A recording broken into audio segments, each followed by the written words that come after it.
सिंध शहरी इतिहाद राधण पारां सदर एडवोकेट एजाज़ अली जामरी ऐं जनरल सेक्रेटरी साईं ज़ाहिद आज़ाद सिमरो जे अॻूणे साल 2025 लाइ प्रेस क्लब राधण जे पूरी बॉडी खे हिकु भेरो ॿीहर चूंड जे अचण ते आजाणो ॾिनो। सदन जे मान में चाह पार्टी रखी वई, जंहिंमें प्रेस क्लब राधण जे सदर टीवी बलोच, नायब सदर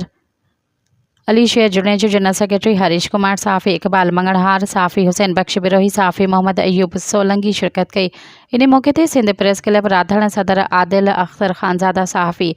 ख़ालिद खोसो, साफ़ी तारिक लियाकत सोलंगी ऐं ॿियनि संदसि सिंधी टोपी ऐं गुलनि जा हार पाराए विया। तक़रीब खे ख़िताब कंदे सदर एडवोकेट एजाज़ अहमद जावरी चयो त सहाफ़त हिकु अज़ीम पेशो आहे जंहिं कलम जे ज़रिए ग़रीब बेपहुच माण्हुनि जो आवाज़ सदाईं आला ऐवान ताईं पहुचायो आहे। सिंध शहरी इतिहाद जे जनरल सेक्रेटरी साईं ज़ाहिद आज़ाद सिमरो साफ़िन खे भेटा पेश कंदे